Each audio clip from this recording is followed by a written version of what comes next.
मंत्र पाठ। ओम सहना भवतु सहनौ भुनक्तु सह वीर्यं करवावहै तेजस्विनावधीतमस्तु मा विद्विषावहै। ओम शांति शांति शांति। प्रथमावृत्ति की 68वीं कक्षा आप सबका स्वागत है।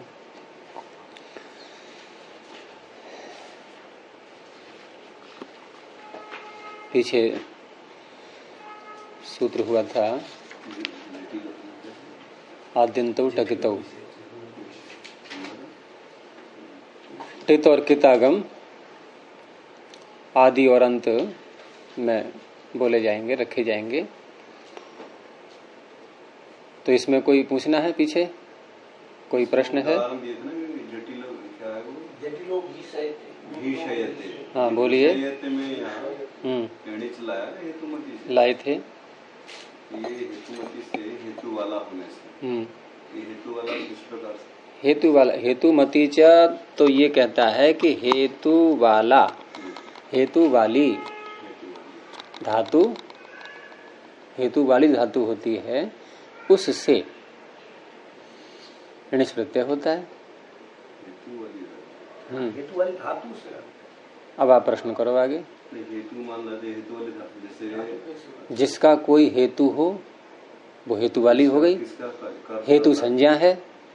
जैसे वहाँ स्वतंत्र करता तत्प्रयोजक हेतु, ये तत्प्रयोजक स्वतंत्र कर्तु प्रयोजक हेतु संज्ञा। ठीक है, आगे बोलिए। ये जो हेतु यहाँ हेतु जटिल शब्द है। जटिलो भीषयते, जटिल डरा रहा है, तो भी धातु हेतु वाली हो गई। कौन है हेतु? जटिल। जटिल क्यों है हेतु? क्योंकि ये भी का जो अर्थ है डरना, उसका ये प्रयोजक है, और प्रयोजक होने से दूसरे को डराने का कार्य होने लगा अभी। अच्छा गुरुजी, जटिल को हम भूल जाए केवल भी सहित रखें तो फिर तो नहीं बनेगा। नहीं बनेगा, बनेगा ही नहीं, क्योंकि भीषयते में कर्ता, भीषयते में भीषयते का आप अर्थ बोलोगे। आप हिंदी बोलो, अच्छा हिंदी बोलो, आप संस्कृत बोलो ही मत। डराता है, आप इतना वाक्य लोक में बोल करके अपना दूसरे की सारी समस्याओं का समाधान कर दोगे। कोई आकांक्षा तो नहीं रहेगी। आप कहोगे केवल डराता है, डराता है इतना बोलोगे। अरे कौन डराता है? कोई तो है, पूछेंगे ना। तो जो है वही हेतु है। कहने का तात्पर्य है कि जटिल हेतु हो गया। ये है भी धातु हेतु वाली हो गई। भी धातु हेतु वाली हो गई। बिना हेतु वाली हुए ऋणिश प्रत्यय होगा ही नहीं। हेतु वाली जब इसके मतलब जितने भी करता है, सब जब हेतु बन जाते हैं ये आदि जितने भी करता है, हाँ ये सब हेतु वाले। जब हेतु बनेंगे तब। बिना हेतु के करता नहीं, जिघ्रति वाले नहीं, ऐसे नहीं बोलोगे आप। जब घ्रा धातु हेतु वाली नहीं होगी, केवल कर्ता वाली होगी तो ऋणिश नहीं होगा, और हेतु वाली होगी तो ऋणिश होगा। घ्रा धातु से जिघ्रति भी तो बनता है, तो प्रश्न उठेगा कि घ्रा से जिघ्रति क्यों बना, ऋणिश क्यों नहीं आया? इसलिए कि हेतु वाली नहीं है। ये सूंघता है, स्वयं सूंघ रहा है, प्रयोजक है ही नहीं यहाँ पर। सूंघाता है किसी के लिए तो घ्रापयति जब आप कहेंगे, अब घ्रा हेतु वाली हो गई। देवदत्त घ्रापयति। जब कर्ता जब निमित्त वाला कभी हो जाएंगे, हेतु वाले हो जाएंगे, तब जाके स्थिति बनेगी। हाँ, कर्ता हेतु वाले नहीं, धातु हेतु वाली।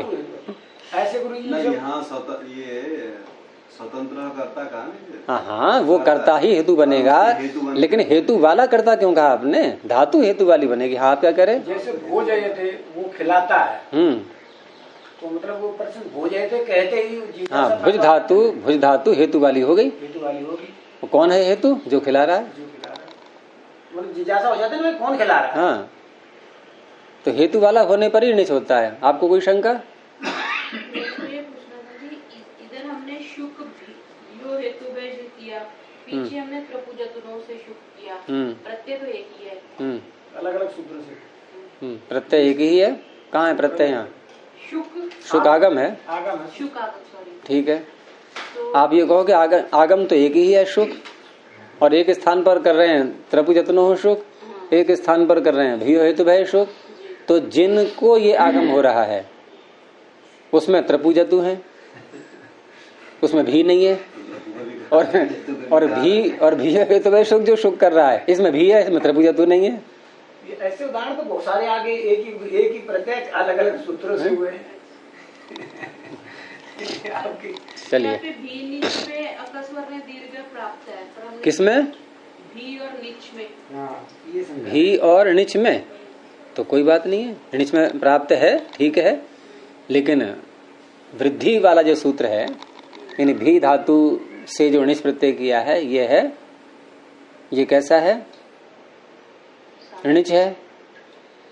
और पहली बात तो यह है कि जब ऋणिच किया हमने और ऋणिच करते ही भियो हेतु भय शुक से शुक हो गया, सुख हो गया था बीच में, तो शुक हो गया, तो अब आप कहां से संधि कर लोगे? अब आप ये प्रश्न कर सकते हो कि शुक पहले क्यों किया, संधि पहले क्यों नहीं की? हूँ क्या, यही शंका थी क्या?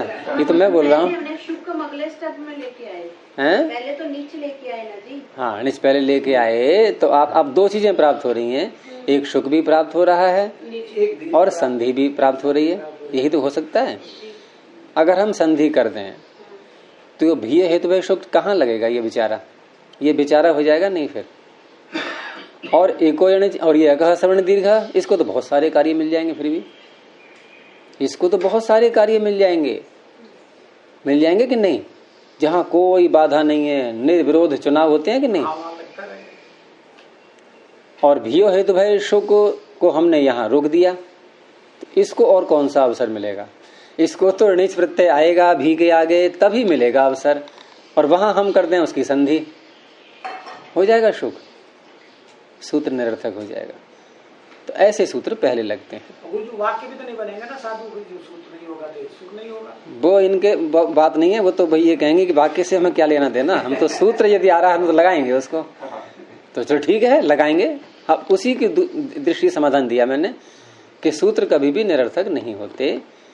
जो सूत्र किसी छोटे से विषय को ले रहे हैं वो अपवाद बन जाते हैं। तो भी हेतु भय शुक यहाँ एक तरह से ये पहले लगेगा, और ये तुरंत लगेगा, णिच प्रत्यय लाते ही लगेगा, क्योंकि इसकी शर्त ही इतनी है कि भी से आगे णिच आ जाए और धातु होनी चाहिए हेतु भय अर्थ में। हेतु से भय हो रहा है इस अर्थ को बोलने वाली हो तो तुरंत ही शुक हो जाएगा। अब संधि का कोई सवाल ही नहीं है, न वृद्धि का सवाल है कोई। वृद्धि भी तो प्राप्त हो रही थी, आप वो भी तो कह सकती थी कि अचूर्ण नीति से यहाँ वृद्धि क्यों नहीं हुई? जैसे दीर्घ संधि प्राप्त हो रही है ऐसे ही वृद्धि भी है। और भी प्राप्त हो रहा है क्या? इको एणची बहुत सारे कार्य प्राप्त हो रहे हैं। इको एणची नहीं प्राप्त हो रहा है क्या? और आकाशवाणी देखा ही प्राप्त हो रहा है।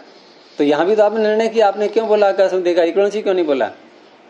वो थोड़ा जल्दी दिख रहा था। जबकि पहले वो आ रहा था इको एणची, पहले वाले को छोड़ दिया, आगे वाले को पकड़ लिया। चलें आगे।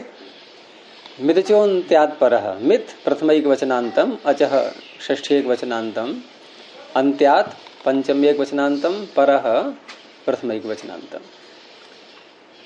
मित में समास कर लेंगे, म इत यस्य स मित, मकारित संज्ञक है जिसका। ये कहीं कहीं समास करते समय उसको हल करके भी लिख देते हैं, यद्यपि बोलने में नहीं आएगा वो, तो बोलने में हम जो आकार बोल देते हैं वो इसलिए कि संभव नहीं है हल को बोलना, लेकिन लिखने में तो लिख ही सकते हैं, कोई बात नहीं है। और आकार बोल के भी लिख सकते हैं, जैसे म इत यस्य, विसर्ग तो रहेगा नहीं क्योंकि ई आगे आ रहा है, तो बहुरी समास हो गया। ऐसे ही अंत्य शब्द है, मूल शब्द क्या है? अंत, अकारांत, अंत, और ये है अंत्य। तो भव अर्थ तत्र भवः, तो भव अर्थ में वैसे तो ये अण प्रत्यय करता है तत्र भवः, लेकिन इसी के अधिकार में आगे और सूत्र आ रहे हैं दिगादिभ्यो यत इत्यादि, तो से यत प्रत्यय हो जाएगा भव अर्थ में। तो अन्ते भवः अंत्यः, अंत में होने वाला। तो अंत का अर्थ हुआ केवल अंत, समाप्ति, और अंत्य का अर्थ हुआ ये बन गया विशेषण, अब अंत में होने वाला। और ये किसको कह रहा है? अचह को। यह है अचह का विशेषण। तो अन्ते भवः अंत्यः तस्मात् अन्त्यात्, ये कोई समास नहीं है। यद्यपि समास शीर्षक के अंतर्गत इसको लिया इन्होंने, लेकिन इसमें आगे भी ऐसे बहुत से स्थल आएंगे जहां समास के अंतर्गत दिखाएंगे वो, तो समास के अंतर्गत समास को भी दिखा देते हैं। अब अलग से कोई ऐसा शीर्षक इन्होंने बनाया नहीं है, क्योंकि 6 प्रकार से सूत्र का पूरा जो कार्य है उसमें पदच्छेद, विभक्ति, ये एक हो गया, फिर समास, अनुवृत्ति, अर्थ, उदाहरण, सिद्धि, ये 6 प्रकार हैं। उन 6 प्रकारों में ये चौथे 5वें अध्याय के जो प्रत्यय आते हैं वहां हम एक विग्रह कर लेते हैं, लौकिक विग्रह करके दिखाते हैं। वो समास तो नहीं होता है, लेकिन उसको अलग से इन्होंने नहीं लिया है, उसी के अंतर्गत डाल दिया है इसको। लेकिन समास मत मान लेना, इसको समास नहीं है ये तद्धित प्रत्यय आया है यत, और भव अर्थ में आया है। हाँ, विग्रह तो करेंगे ही, ये विग्रह ही होता है, लौकिक विग्रह। अन्ते भवः अंत्यः विग्रह ही है ये। विग्रह का तात्पर्य होता है प्रकृति प्रत्यय को अलग कर देना और साथ में उसका अर्थ भी दिखा देना कि प्रत्यय आया किस अर्थ में है, ये भी उसमें साथ में दिखाना होगा। तो अंत्यात में भी पंचमी है और अचह में षष्ठी है। अब अचह में षष्ठी है तो षष्ठी और पंचमी का हम संबंध जोड़ेंगे कैसे? क्योंकि अर्थ क्या करते हैं हम? अंतिम अच से परे, यही तो अर्थ करते हैं। तो अच से पंचमी आनी चाहिए। अब षष्ठी क्यों की इन्होंने? प्रश्न ये उठेगा। तो षष्ठी इसलिए की है कि हमें अंतिम अच से परे ये अर्थ नहीं लेना है। यदि हमने अंतिम अच से परे इतना ही अर्थ लिया तो जहां अंत में केवल अच आएगा जिस शब्द के, वहीं ये मित आगम हो सकता है। और जहां अंत में कोई व्यंजन आ रहा हो या जहां बहुत सारे अच आ रहे हों, वहां भी नहीं बनेगी बात। तो अचह का अर्थ केवल अच नहीं, अचह का अर्थ है अचों में से जो एक अच है, अंतिम अच। ठीक है। अब उसमें बहुत सारे अच भी हो सकते हैं और अंत में हल भी हो सकता है, उसमें भी कोई रुकावट नहीं है। एक व्यापक शब्द हो गया अब ये। तो निर्धारण, छांटना, बहुतों में से किसी एक को लेना, तो निर्धारण में कौन सी विभक्ति होती है? षष्ठी या सप्तमी। यतश्च निर्धारणम, इसलिए षष्ठी की हुई है। अब 2 अच कहेंगे नहीं कि एक षष्ठी वाला और एक पंचमी वाला भी, कि एक तो है कि अचों में से एक, इस अर्थ को कहने के लिए अच, फिर अंतिम अच, एक और अच बोला तो 2 अच नहीं, एक ही अच से काम चल जाएगा। इसी का अध्ययन कर लेंगे बाद में।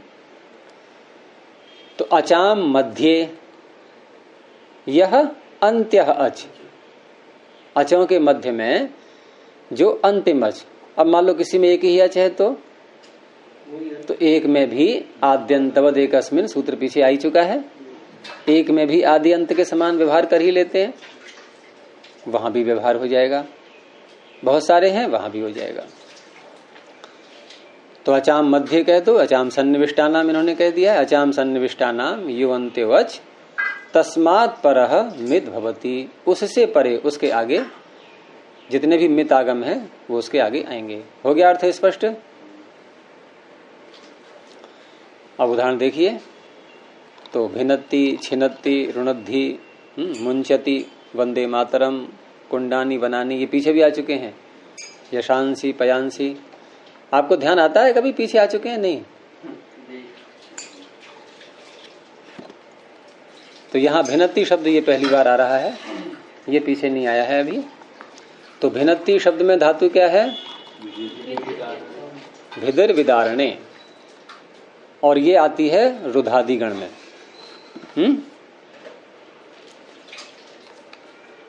भिदिर विदारणे, विदारण किसे कहते हैं?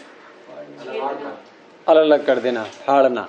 जैसे बांस को फाड़ते हैं, कागज को फाड़ते हैं, कपड़े को फाड़ते हैं, यानी कि दो सिरे पकड़ के ऐसे कर देना, ये होता है विदारण।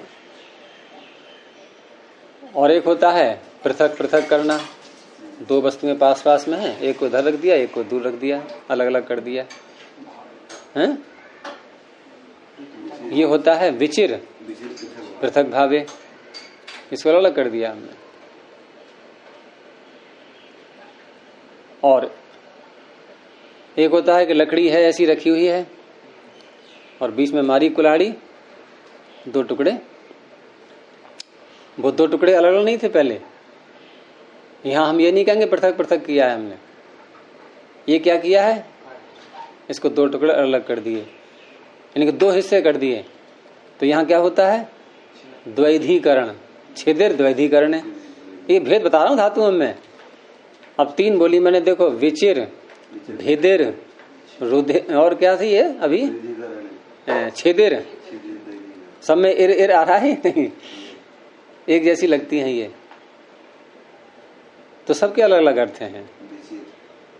तो भेदिर का अर्थ है कि वस्तु जुड़ी हुई तो है लेकिन एक साथ अलग नहीं हो रही है, धीरे धीरे हो रही है, फटती हुई, ये होता है विदारण, भेदिर विदारण है। और लकड़ी एक साथ ऐसे मारा कुल्हाड़ा और अलग अलग हो गया, ये क्या हो गया, द्वैधीकरण हो गया, दो टुकड़े कर दिए। और पहले से ही वस्तुएं पास पास में रखी, उनको अलग कर दिया, ये हो गया विचिर। विचिर से ही बनता है विवेक। विवेक में क्या करते हैं हम, विवेक ज्ञान किसे कहते हैं, ये प्रकृति है, ये पुरुष है, ये चित्त है, ये पुरुष है, ऐसे करते हैं नहीं। तो क्या पहले मिले हुए थे, क्या हैं पहले ही अलग अलग, मतलब पास पास में हैं बिल्कुल, लेकिन हमने उनको एक मान लिया था। और विवेक ज्ञान में क्या हुआ कि हमने उसको विचिर पृथक भावे, पृथक पृथक कर दिया और समझ भी लिया उसको कि ये पृथक है और ये पृथक है। और ये समझना बस यही लक्ष्य है मनुष्य के जीवन का, यही लक्ष्य है बस। पृथक मानने से हमें अपनी एक महत्ता का पता चलता है। फिर लो, हम तो कहाँ घुसे पड़े थे किन में, हम तो बिल्कुल ही अलग हैं इनसे, हमारा महत्व ही अलग है। उदाहरण दिए सांख्य में बहुत सारे, चौथा अध्याय दृष्टांतों से भरा पड़ा है। राजा का बच्चा जो है वो खो गया था और रहता था औरों में, जो भेड़ चढ़ाते थे उन्हें जो है उन्हीं के साथ में। बाद में फिर किसी मंत्री ने ढूंढा, पहचान लिया कि उसको बताया कि अरे तू तो राजा का पुत्र है। तब उसे बोध हुआ, ओहो मैं तो राजा का बेटा हूं, मैं कहाँ इनके साथ में घूम रहा हूं। उसको महत्व अपना पता लग गया। यही स्थिति जीवात्मा की है। सारे शरीर और शरीर के करण, सब उपकरण, इन सब के स्वरूप को अपना स्वरूप मान रहा है। ये विवेक नहीं है, ये अविवेक हो जाता है। तो भिदिर विदारणे, तो भिद धातु, भिदिर में ई और रेफ ये दोनों हट जाएंगे। तो इसमें दो वर्णों की इत संज्ञा हुई है। अब दो वर्णों की संज्ञा को अलग अलग करके बोले हैं तो इसको हम यूं भी कह सकते हैं कि धातु ये इदित है, और ये भी कह सकते हैं कि रित है, या नहीं, क्योंकि रेफ की संज्ञा हुई है हलंत्यम से, ई की हुई है उपदेश जन्ना से गित से। तो इदित भी है और रित भी है, लेकिन ऐसा व्यवहार होता नहीं। कारण क्या है कि रित कह करके कहीं कार्य पाणिनि ने, यद्यपि एक स्थल पर आता है ऐसा उपोत्तमम रीति, लेकिन धातुओं में जहां इस प्रकार से होता है वहां उन्होंने ऐसा कार्य कहीं रित कह करके नहीं किया है।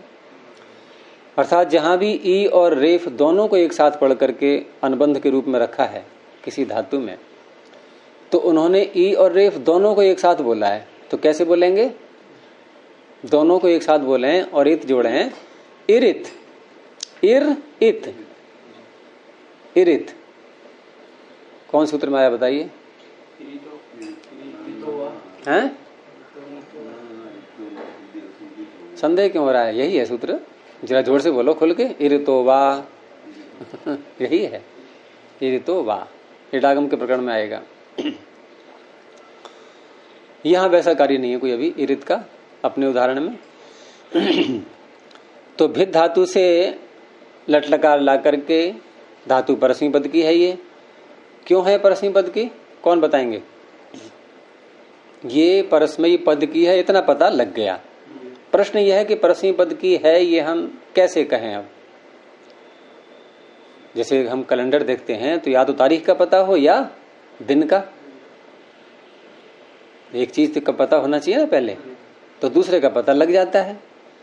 तो हमने आपको एक चीज का पता बता दिया, क्या, कि ये धातु परस्मी पद की है, परस्मी पद के प्रत्यय आएंगे। अब दूसरी बात आप बताओ कि कैसे पता लगा कि परस्मी पद की है ये। हाँ तो बोलो ना, क्या उदात्त है, वही पूछ रहा हूं मैं। हाँ, भा में जो ई है ये उदात्त हो गया निर्णय।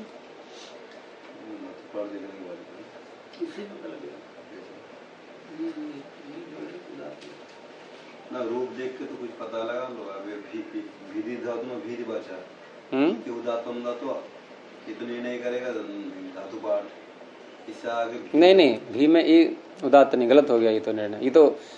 ये तो आप वहां पहुंच गए, आपने उस स्वर को ले लिया उदात्त जो विद्यमान रहता है और किसी का ध्यान नहीं गया। गलत निर्णय हुआ है या नहीं हुआ। ये भी के ई को उदात्त मान करके हमने क्या निर्णय किया कि धातु परस्मी पद की है।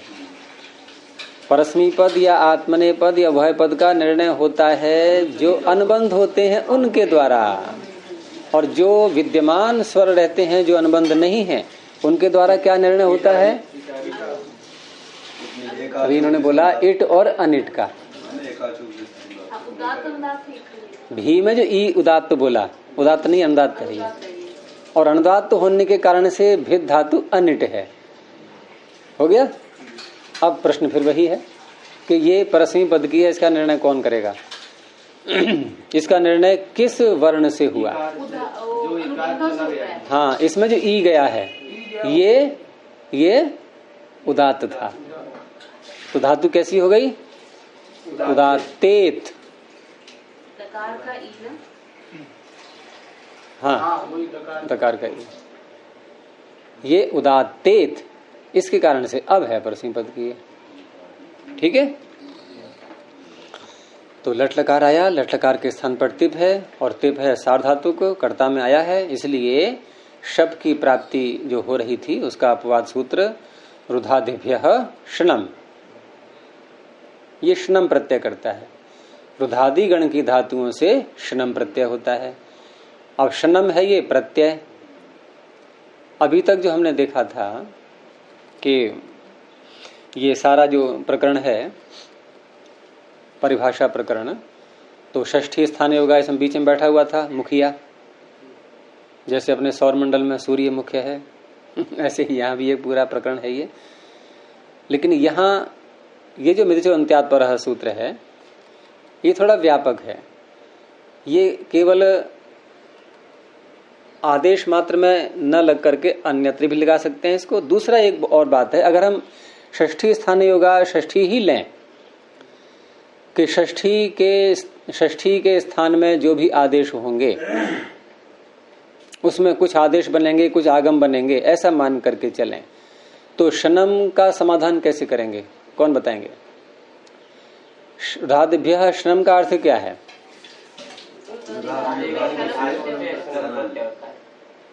तो इसमें तो षष्ठी है नहीं कहीं भी। अब ये क्यों लगेगा मिर्चो अंत्यात पर। कौन देगा उत्तर, बोलो। नहीं, षष्ठी साथ में जोड़ो।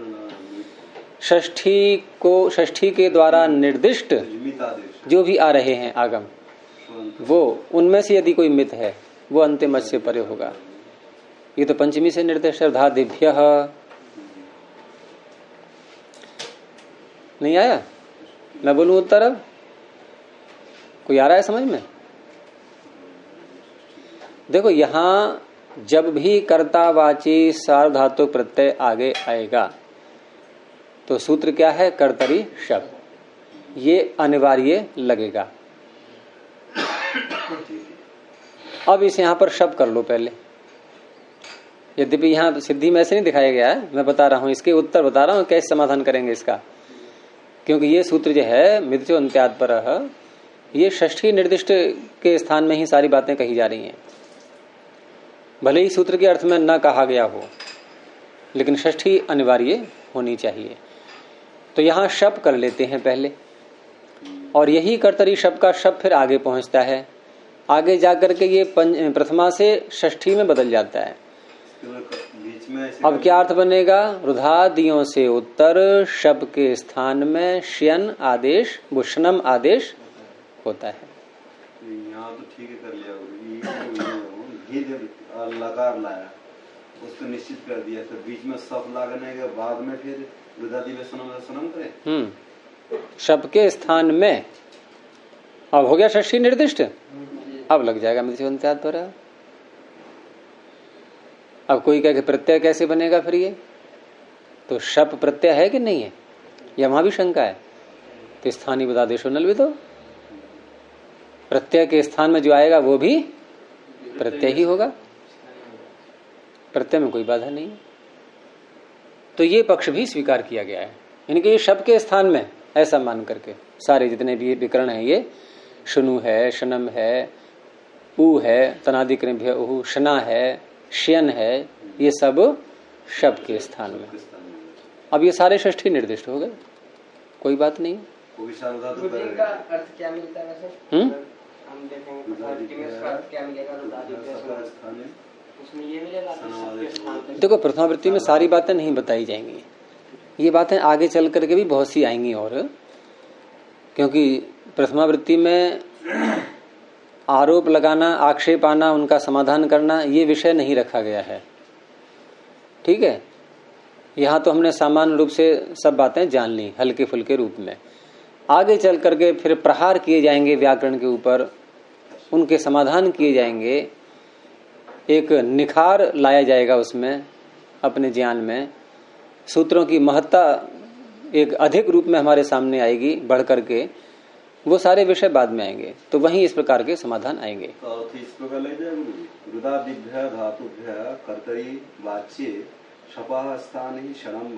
कर्तरी वाच्य आपने कहाँ से ले लिया? कर्तरी सार्वधातु के परतः, बस ये अलग से बोलना है आपको इतना। कर्तृवाचिनी सार्वधातु के परतः, हाँ, शनम भवति, हो गया। चलिए, तो शनम अनेकाल है, पूरे के स्थान में हो जाएगा, शब्द के स्थान में, कोई समस्या नहीं। और अब ये शनम जब आदेश बन गया, अब ये मित है, तो मित होने से कहाँ बैठेगा? भेद में। तो इस सूत्र ने निर्णय कर दिया कि अंतिम अच से परे बैठेगा। अंतिम अच, इसमें एक ही अच है, वही अंतिम है, वही आदि है, वही मध्य है, सब कुछ वही है। तो भाव में जो ई है, इसके आगे शनम आ गया, क्या बन गया? कॉपी में लिखते जाया करो अगर कोई बाधा आ रही है तो, क्योंकि इसमें कोई लिख के समझाने का तो ज्यादा विषय नहीं है, बहुत सरल है। या बुद्धि में ही लिख लो तो भी, और आगे न, शनम का क्या बचेगा पहले वो समझ लो। शनम में से क्या क्या हटा? शकार हटा और मकार हटा, बस। यानी कि भिद का बन गया भिनद, भिद का क्या बन गया? भिनद, भिनद और ती। अब तो एक ही कार्य रह गया, दकार को तकार करना। तो दकार को तकार करने के लिए हम किस सूत्र को लाते हैं? उल्टा बोल गए। यहाँ कहाँ है झलाम जश झशी, कैसे बन जाएगा? यहाँ झश परे कहाँ है? झलाम जश झशी, झश परे, त परे है, त झश में कहाँ आता है? त तो खर में आता है ना, तो खरीचा सूत्र लगेगा। लेकिन खरीचा में तो खर परे रहते इतना कहा है, बहुत सी बातें अधूरी रह गई इसमें। किसके स्थान में क्या होता है ये तो कहा ही नहीं गया। तो ऊपर से क्या आ रहा है? ऊपर से आ रहा है चर, अभ्यास चर्चा से, और झलाम ऊपर से आ रहा है। झलों के स्थान में चर होता है, खर परे रहते, तो हो गया दकार को तकार हो गया, भिन्नति। बस इतना कार्य है। काटता है छिन्नति, छिन्नति जो है वो दो टुकड़े करता है, भिन्नति फाड़ता है, ऐसे करके अर्थ करेंगे। हाँ जोर से बोलो आप भी। ये जो है ना सब, जो है ना सबके स्थान में सनम लाएगी। ये फिर क्या भेद धातु है, फिर ये भेद सनम का ना हो गया। शंका तो बनी नहीं आपकी कोई? गुरुजी नहीं, ये बात पूछने ये चाह रहा हूँ। कर्तरी सब क्यों लगे, उसका तो वो जो है विकल्प या उसका विरोधी ही तो है रुदादिव्य सदन तो। तभी तो नहीं, एक तो हम एक पक्ष ये ले सकते हैं कि अपवाद के रूप में ले लें, और एक पक्ष ये है कि हम शब कर लें और उसके बाद उसके स्थान में शयन कर लें। हाँ, तो षष्ठी को दिखाना अनिवार्य है यहाँ पर, तो आप इस तरह से कर लेंगे। दकार व्यवधान नहीं घड़ी है क्या? ना भीद के बाद में सब लाया, सब अच्छा, आपकी शंका ये है कि जब भेद से हम शब लाए तो शब तो उसके आगे बैठा हुआ है, और अब हमने शब के स्थान पर शनम किया तो शनम भी वहीं बैठना चाहिए। बस हाँ भाई, तो उसमें कोई बात नहीं है, शब के स्थान पर शनम हुआ है। शनम एक विशेषता को लेकर के, मकार को लेकर के आया है अपने साथ में, तो अब इसको एक जगह दूसरी मिलेगी। एक गुण इसमें अधिक है, थोड़ा सा अधिक गुण है, सबके अब उसकी कुर्सी बदल जाएगी। सबके स्थान में सनम तो हुआ। हाँ, आया तो शब के स्थान में ही है, यानी शब को तो गायब करना ही पड़ेगा। शब के स्थान में तो आया है, लेकिन अब इसकी थोड़ी कुर्सी बदल जाएगी, क्योंकि इसमें एक धर्म अलग से और भी है, और वो है मित्व, मित होना इसका। इसके कारण से इसका स्थान बदल गया। इसने कहा रे तू तो मित है, तू तो मेरे हृदय के अंदर आ जा, तो भिद के अंदर पहुंच गया वो। भिन्नद व्यवहार में भी शब्द थोड़ा बाहर था। व्यवहार में भी कई बार देखा जाता है कि जैसे कि हमने विभागों में देखा है कि अध्यक्ष जो है सामान्य व्यक्ति अपनी कुर्सी भी बैठा रहता है, और दूसरा लेक्चर को देने वाला आगे सामने वाली बगैर कुर्सी बैठता है, लेकिन उस सामने वाला यदि हमारा गुरु रह चुका है, जैसे मैं बैठा, हाँ, कोई पूर्व परिचित आ गया, नहीं गुरु जी, गुरु की दृष्टि में अगर आप हमारे विभाग में पहुंच गए, तो फिर हम अपनी कुर्सी पे आपको वहाँ बिठा देंगे, फिर हम इधर बैठे। तो इस तरह से यहाँ भी जो है, नहीं मान लीजिए किसी का नियुक्ति हुई है, ट्रांसफर हो गया, कोई कहीं चला गया, दूसरी नियुक्ति आ गई, और वो पूर्व जो अधिकारी और हैं वहां पर उनका निकला है कोई परिचित, अब उसके साथ व्यवहार बदल जाएगा। तो ऐसे ही यहाँ पर बदल गया व्यवहार। तो आगे से हो स्थानीय बता दे जब जब कोई स्थान में किसी कुछ करोगे हर जगह लग जाएगा। यहाँ कर दिया तो उसके समान माना जाएगा, उसके समान हो गया। तो मित नहीं रहा। कौन नहीं रहा मित? ये इसका अपना धर्म है। जैसे मान लो पहले मनमोहन सिंह थे, उनकी दाढ़ी थी, मोदी के नहीं है वैसी दाढ़ी उतनी, तो हम कहें भाई मोदी को भी दाढ़ी रखनी पड़ेगी? ऐसा नहीं। व्यक्तिगत जो लिंग होते हैं उसमें आएगा महाभाष्य में आगे चल करके कि व्यक्तिगत जो रुचियां होती हैं, जैसे किसी की नियुक्ति बदली है कहीं पर, अब कोई नमक ज्यादा खाता था, कोई मिर्च ज्यादा खाता है, कोई मीठा अधिक खाता है, तो वो सारी रुचियां नहीं आएंगी, उनका ट्रांसफर नहीं होता है, उनका स्थानीयवत नहीं होता है। जो बाह्य धर्म होते हैं उनका स्थानीयवत होता है, और जो आंतरिक धर्म है वो अपने ज्यों के त्यों आएंगे, उसके जो पदार्थ आ रहा है। ये मित्व इसका अपना धर्म है ये, और उसका पित्व अपना धर्म था, वो पित्व यहाँ नहीं आएगा। लेकिन प्रत्यय जो नाम रखा गया था उसका, ये बाहर से रखा गया था। शब्द में कोई प्रत्यय तो नहीं घुसा हुआ है, ये बाहर से नाम रखा गया था, वो नाम इसको ही मिल जाएगा। जैसे मनमोहन सिंह नाम था उनका, इनका नाम मोदी है, लेकिन प्रधानमंत्री जो नाम था वो बाहर से रखा गया था उनका, वो इधर भी आ जाएगा नाम प्रधानमंत्री, वो इधर भी आ जाएगा। अब कहो कि नहीं इनको ही मनमोहन सिंह को, क्योंकि स्थानीय आदेश है, वो उनका व्यक्तिगत नाम था। व्यक्तिगत चीजें नहीं आती हैं, बाह्य जो आते हैं वो साथ में जुड़ जाएंगे।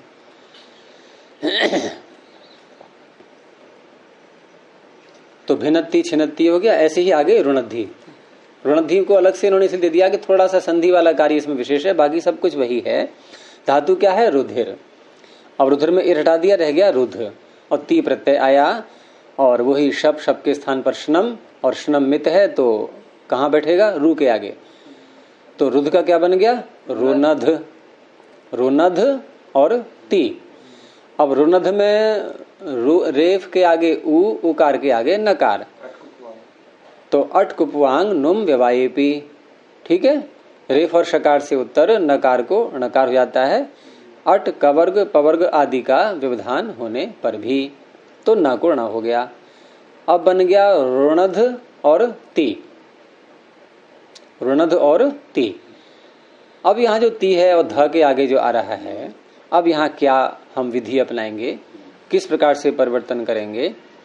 तो एक सूत्र 8वें अध्याय में आता है, निकाल लो उसको, दूसरे पाद में होगा 40 संख्या पर, 8वें अध्याय में झषस तथोर्धोधः। तीसरे कॉलम में मिल गया। तो देखिए झषः कौन सी व्यक्ति माने है?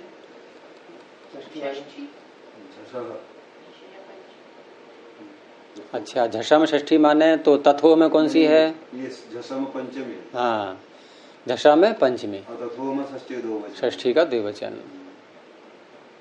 तो झष से उत्तर, झष क्या है यहाँ पर? ऋणध का धकार। झष से उत्तर, तथोह का अर्थ क्या बनेगा? तकार और थकार के स्थान में। ठीक है, झषस झषः तथोह धः, ये प्रथमा है। झष से उत्तर तकार और थकार के स्थान में धकार हो जाता है। अधः को छोड़ दो, नहीं समझ में आ रहा है तो, और समझ में आ रहा है तो समझ लो कि ये धा धातु में नहीं लगता। कहाँ लगता? धा धातु। बस अब वो छोड़ोगे कहाँ कौन सा हम रूप लाएं कि वहां नहीं लगेगा, धा का कौन सा रूप बनेगा, ऐसा उसको नहीं, ध्यान मत दो अभी। और ध्यान देना है, चलो वो बता देते। धत्तः दधाति दधति, धत्ता में नहीं लगा तो उसको छोड़ो अभी। झष से उत्तर तकार और थकार के स्थान में था आएगा तब भी लगेगा। ये तकार और थकार दोनों को धकार कर देता है ये, बस इतना कार्य है इसका। तो ऋणध धी, अब दो धकार हो गए। अब दो धकार हो गए तो ये झष में आते ही हैं और झल में भी आते हैं। ध झल में आ रहा है कि नहीं? झब है, घट धश आ गया। और झष में भी आ रहा है। झष में झब है, झल झल हो गया। हाँ, झल में भी आ गया, क्योंकि झल में भी झ से प्रारंभ किया हमने गिनती की, और झष में भी झ से ही प्रारंभ किया हमने। एक में शकार तक गए हैं, जबगढ़ दश के शकार तक, और एक में हल सूत्र के लकार तक गए। लेकिन ये जो धकार है दोनों में फंस गया। तो झलाम जश झशी बहुत प्रसिद्ध सूत्र है ये। झलों के स्थान में झलाम जश, जश आदेश हो जाता है, झश परे रहते। तो मैंने जो आपको धकार दोनों में दिखाया था, झल में भी और झश में भी, वो इसी सूत्र के कारण से बताया मैंने कि इधर वाला धकार तो आ रहा है प्रारंभ वाला, ऋणध का धकार झल में, और धी वाला धकार झश में। तो ऋणध वाले धकार के स्थान में जश हो जाएगा। अब जश में 5 ही वर्ण है, उसमें धकार ही मिलेगा केवल। धकार को धकार हो गया, बन गया ऋणधी। बस इतना कार्य विशेष था इसमें, बाकी तो सब पहले वाला ही है। आगे है मुंचती। ये सारे उदाहरण रुधादिगण के ही आ रहे हैं सब, क्योंकि श्नम को दिखा रहे हैं, श्नम मित है इसलिए। तो मुंचती में धातु नहीं, ये उसका नहीं है, ये अलग है। मुंचती में धातु क्या है? मुचलरी मोचने। मुचलरी मोचने का अर्थ क्या है? मोचन छोड़ना, तो मुंचती छोड़ता है। तो मुच धातु से भी लट लकार, लट के स्थान पर तेप आ गया, और यहां भी शब्द की प्राप्ति है। या शब्द कर लो, और नहीं करना है तो मत करो, यहां कोई आपत्ति भी नहीं है कि यहाँ षष्ठी निर्देश को कोई कार्य करना है भी नहीं कोई। तो आप यूं भी कह सकते हो कि श जो है शब्द का अपवाद है। तुदादिभ्यः शः, तुदादिगण की है ये, उससे श प्रत्यय हो गया। हाँ, तो मुच श ती, एक होता है शप, एक होता है श। क्या अंतर है दोनों में? शप और श। बचेगा क्या दोनों का? बचेगा तो आ बचेगा दोनों का। तो केवल बाह्य जो अनुबंध है उन्हीं का तो अंतर हुआ। एक शित भी है, पित भी है, और एक केवल शित है। तो शित होने से दोनों सार्वधातुक बन जाएंगे। ठीक है, ये भी सार्वधातुक है, शप भी सार्वधातुक था। लेकिन एक पित है एक अपित है। ये ओपित गीत कर देंगे। तो अपित सार्वधातुक ङित के समान होते हैं, ये ङित के समान है, और शप ङित के समान नहीं है, ये अंतर है। अब ङित का कार्य यहां तो कोई नहीं करना है,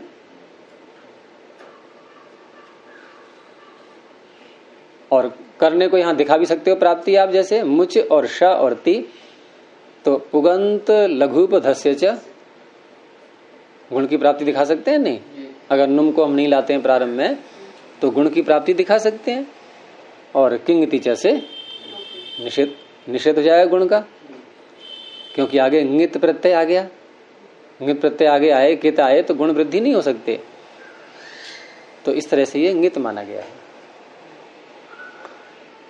तो उधर मत ध्यान दो अभी, क्योंकि यहां पर एक कार्य और होना है, तो गुण की प्राप्ति ही नहीं हो पाएगी फिर। तो मुच श ति, अब इस अवस्था में श प्रत्यय ये शित है, और शित होने वाला यहाँ कोई कार्य वैसे नहीं किया रहा है, लेकिन अंग संज्ञा करके अंगस्य के अधिकार में सूत्र है शे मुचादी नाम। ये उसी प्रकरण में आएगा जहां पर नुम का प्रकरण प्रारंभ होता है, 7वें अध्याय का पहला पाद। और 7वें अध्याय के पहले पाद में नुम का प्रकरण कहाँ से प्रारंभ होता है? इदितो नुम धातु से प्रारंभ होता है। तो इदितो नुम धातु की आगे कहीं देखो सूत्र मिलेगा शे मुचादी नाम। बहुत दूर है क्या? बिल्कुल पास में ही है। चलो ये भी अच्छा हुआ, पास में मिल गया।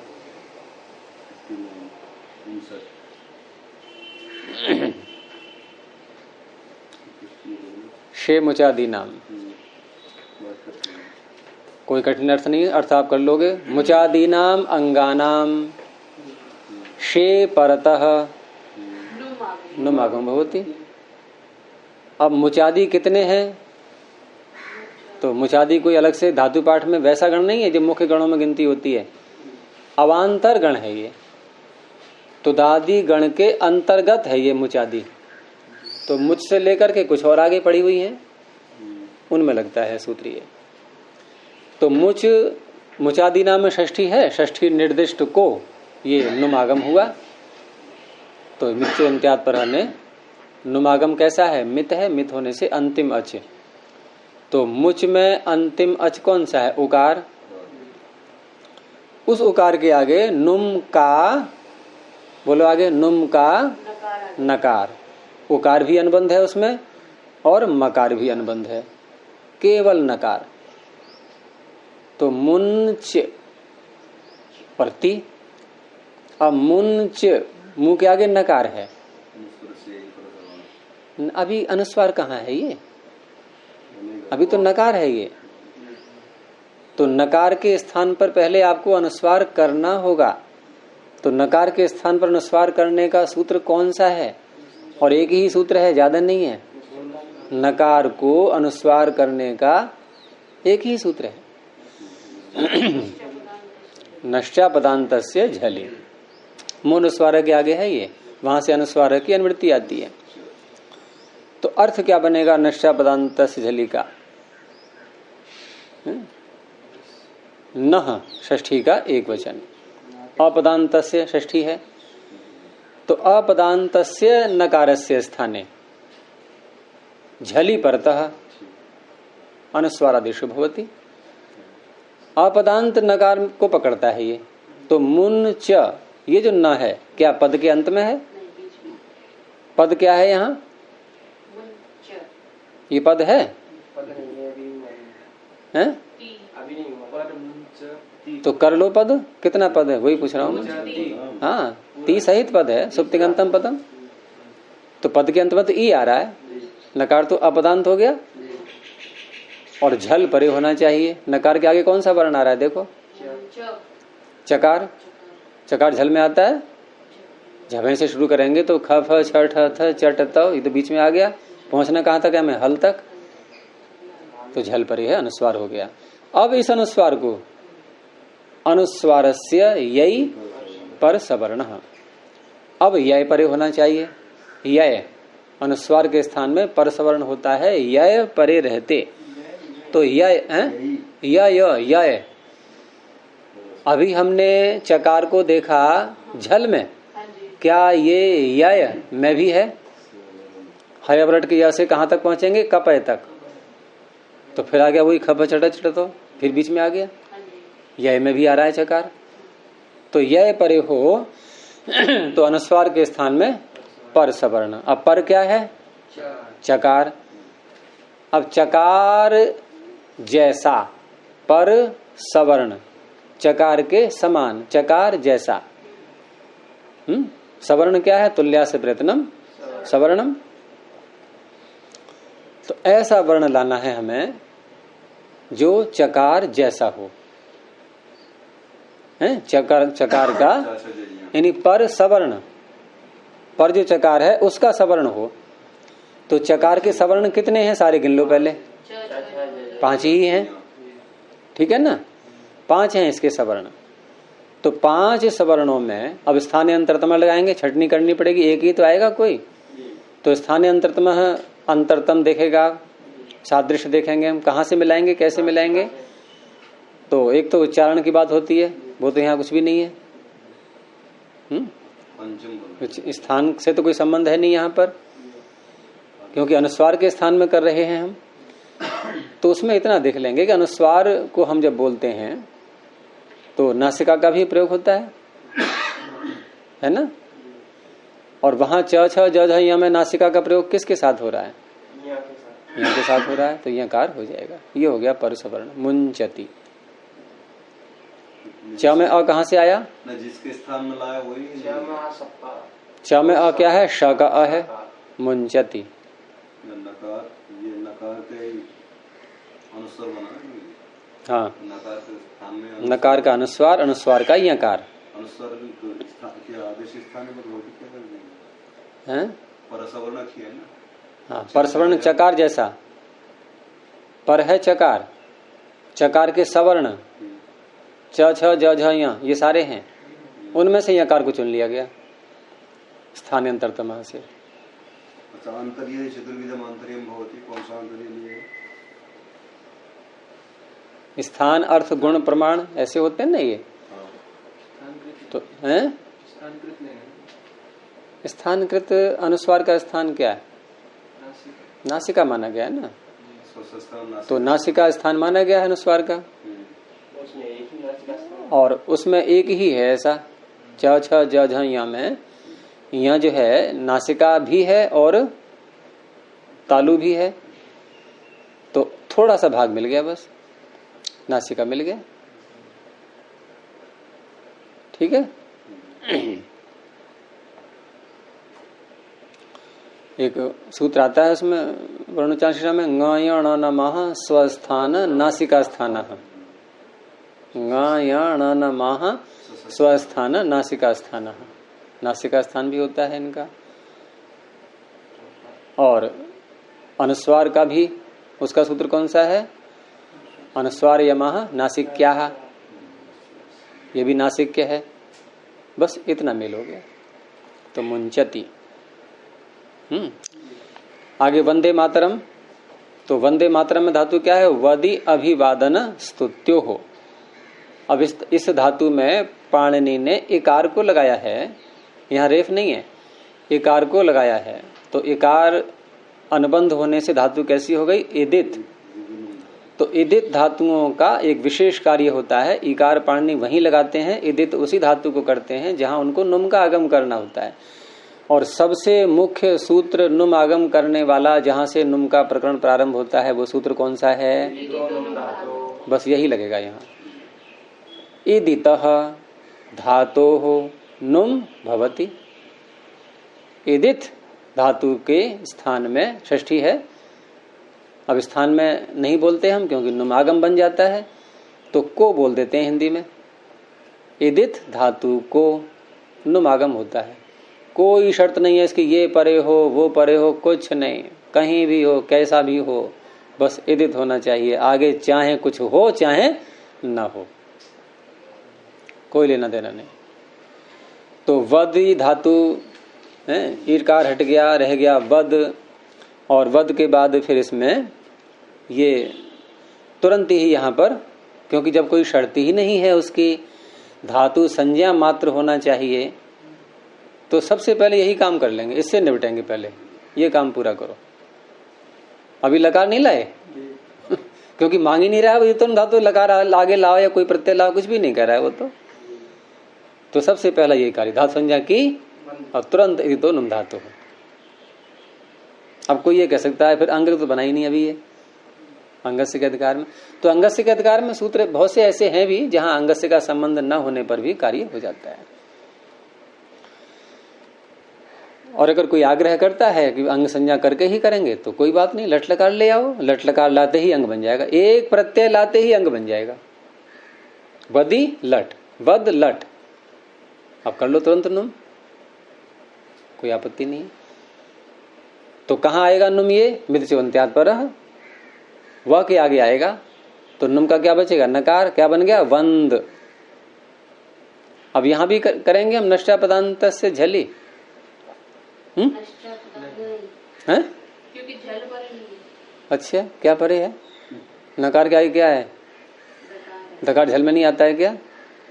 झब है, घट धस, जब गड द, कर लो आप, करो अनुस्वार, कर लिया, हम फिर लगा देंगे अनुस्वार से यही। अब पर सवर्ण क्या होगा? द आ रहा है आगे, द के सवर्ण क्या क्या है? त, थ, द, ध, न, फिर न आ गया, रहे वहीं के वहीं। इसलिए कह देते हैं कि नहीं करेंगे, अरे करने करके फिर वहीं पहुंचेंगे, वहीं पर बात वही है, अनुस्वार करके फिर वहीं पहुंचेंगे।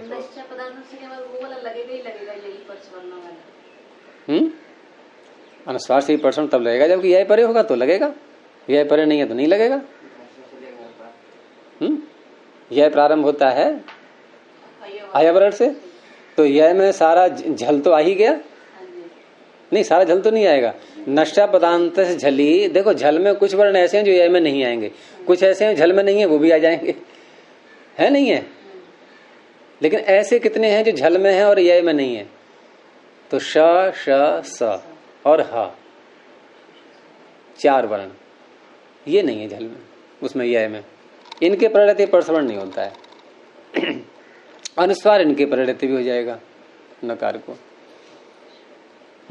जैसे धातु है शीशी या पीशी, पिनष्टि, पीसता है, पिनष्टि, पिनष्टः, पिनशंति, तो पिनशंति में अनुस्वार ही है बस। पिनशंति में पी में जो ई मात्रा है अनुस्वार लिखेंगे वहां पर आप परसवर्ण नहीं कर सकते। क्यों? यह परे नहीं है, शकार यह में आता ही नहीं, कपय तक ही तो गिनोगे यह को, तो शिन शंति, पिन शंति ऐसे बोलते हैं। तो वद धातु को पूरा कर लो, वंद बन गया, आगे लट लकार है, आत्मनेपद की है ये। क्यों है आत्मनेपद की? जल्दी बोलो।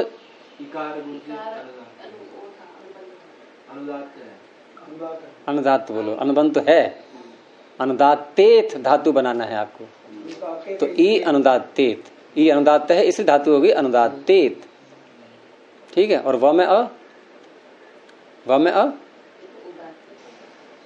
इत क्यों जोड़ रहे इसमें? अनुबंध कहाँ है? इत को हटा के बोलो, या उदात्त बोलो या अनुदात्त बोलो, क्या है दोनों में से? क्यों, कैसे पता लगा? क्या बताया था मैंने एक बार?